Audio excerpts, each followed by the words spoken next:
আসসালামু আলাইকুম। সেদ্ধ ডিম দিয়ে মেয়োনিজ আমিও বানিয়ে নিলাম। এইটা খেতে যে কি মজা হয়েছে, আমি একদম ফিদা হয়ে গেছি। আমার এত ভালো লেগেছে জানেন, আমি একদম খুশি হয়ে গেছি এটা বানিয়ে। তো এখানে আমি কি কি লাগতেছে বলি। গোলমরিচ, একটা রসুনের কোয়া নিয়েছি, আপনারা চাইলে 2-3টা নিতে পারেন। সয়াবিন তেল, আর হচ্ছে একটা সেদ্ধ ডিম, লবণ, চিনি, গুঁড়ো দুধটা কিন্তু অবশ্যই দিতে হবে, ভিনেগার, আর হচ্ছে সামান্য একটু লেবু রস। সব কিছু দিয়ে ব্লেন্ডার করে নিলেই কিন্তু হবে। আর পরিমাণটা হচ্ছে যার যার পরিমাণ মতো, মানে মাপ মতো দিবেন।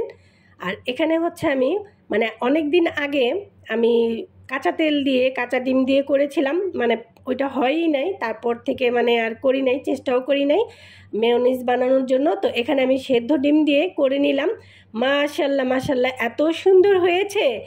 যেই আপু ভাইয়াটা নাকি প্রথম এই রেসিপিটা আবিষ্কার করেছে, সত্যি তার হাত দুইটা একদম চুমা দেওয়া দরকার, মানে ওনাকে নোবেল প্রাইজ দেওয়া দরকার। এত মজা হয়। আপনি বাসায় কিন্তু মানে চিকেন ফ্রাই যখন ভাজবেন না, তখন এর মাঝেই কিন্তু এই মানে মেয়োনিজটা বানিয়ে ওই চিকেন ফ্রাইয়ের সাথে খেতে পারেন। এত মজা হয় এটা। বাসার সবাই খেয়ে একদম ফিদা হয়ে গেছে। তা আমার বড় মেয়ে খেয়ে বলে যে আম্মু এত মজা হয়েছে। তো আমার মেয়ে বলতেছিল যে আম্মু এখানে একটু রসুন দাও, দিলে দেখবে ফ্লেভারটা অনেক ভালো আসবে। তো আমি রসুন দিয়েছি, ফ্লেভারটা সত্যি খুবই ভালো এসেছে।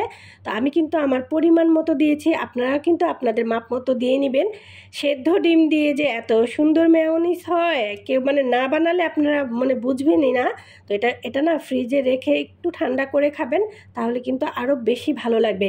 তো সুন্দর দেখার জন্য আমি একটু শুকনো লাল মরিচের গুঁড়ো আর হচ্ছে গোলমরিচের গুঁড়ো উপর দিয়ে ছিটিয়ে দিয়েছি। মাশাল্লাহ দেখেন কত সুন্দর লাগতেছে দেখতে। তো এটা মানে যে কোনো মানে ভাজা পোড়া দিয়ে খেতে পারবেন, খুবই ভালো লাগে, খুবই মজা লাগে। আর কাঁচা ডিম দিয়ে তো আগে করেছিলাম, পারিনি করতে, এখন সেদ্ধ ডিম দিয়ে করে দেখি মাশাল্লাহ এত সুন্দর হয়েছে। আর ফেসবুকটা মানে অন করলেই দেখি কি যে এই রেসিপিটা আসতেছে। তো ভাবলাম যে করে দেখি তো যে কেমন হয়, আসলেই কি মজা হয়। সত্যিই মজা হয় সত্যি। আপনারা যারা নাকি এটা বানিয়ে খাবেন একদম মানে ফিদা হয়ে যাবেন। তো বাসায় আমি যেই ব্লেন্ডারটা ইউজ করি সেটাই নিয়েছি। তো করে মানে পুরাই মানে অবাক হয়ে গেলাম যে এত সুন্দর একটা রেসিপি দেওয়ার জন্য অসংখ্য ধন্যবাদ। যেই ভাইয়াটা নাকি আপু ভাইয়া আগে আবিষ্কার করেছে, সত্যি খুবই মজা হয়, খুবই ভালো হয়। আপনারা কিন্তু বাসায় অবশ্যই ট্রাই করে খাবেন, এটা কিন্তু মিস করা যাবে না। আর হচ্ছে এদিকে হচ্ছে আমার বড় মেয়ে আমের আচার, আমের ভর্তা করেছিল। এই গরমের মধ্যে খেয়ে খুবই ভালো লেগেছে। ভালো থাকবেন, আল্লাহ হাফেজ।